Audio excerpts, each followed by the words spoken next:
Thank you. Thank you for the plug-in, Landry. I guess the best way to visualize capital markets is to think of a stock exchange. This is where business ventures come to find capital. Having a strong, vibrant, and deep capital market is an indicator of financial maturity of an economy. It facilitates efficient movement of capital from where it is in excess to where it is required. It can mobilize capital and put it to work in the service of growth and development. Stocks and bonds are perhaps the best known and well-traded instruments in any capital market. If you have a compelling business plan and are willing to take risk as an entrepreneur, you can tap into capital markets to find the money you need to get your business up and running. Banks are not the only places to go. There was a time when having a savings account used to be considered an ultimate safe investment. Banks paid interest on savings, but it wasn't enough to counter the eroding effect of inflation. So people have turned to capital markets. The risk may be higher, but so are the returns. The deeper and more vibrant the capital market, the lower is the cost of finance. Now, one reason why African enterprises as well as governments have to pay more to raise capital is because the state of their capital market.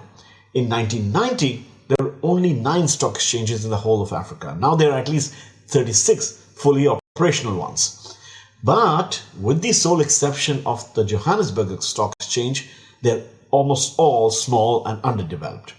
The size of the South Africa's capital market is more than 3 times its GDP. And the others are much smaller. If the size of the capital market was larger, then African governments would not have to go out borrowing from international creditors. They could tap into their own pool of wealth, starting with the $2.3 trillion worth of pension funds and sovereign wealth funds that are locked overseas. These could be plowed back home if the capital market was deeper. I'm very thrilled about the initiative under the AFCFTA to unify 7 of the biggest stock exchanges in Africa recently. It's called the African Exchanges Linkage Project, and collectively it accounts for 90% of all the market capitalization on the continent. Previously, an investor in one African market had to set up a new account through a host broker in another country before trading. This was cumbersome and a tedious process. With AELP, they can carry out cross-border trading from a single account.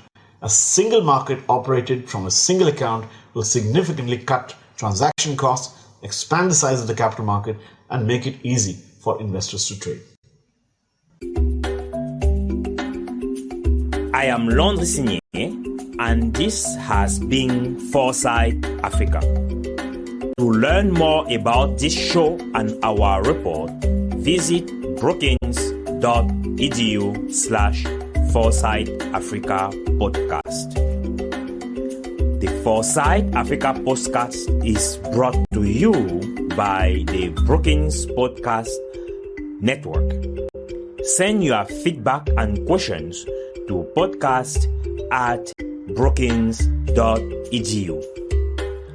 My special thanks to the production team, including Kuelaleni Owanga, supervising producer, Fred Duz, producer, Nicole Tungire and Alexandria Cordero, associate producers, and Colin Cruikshank, audio engineer.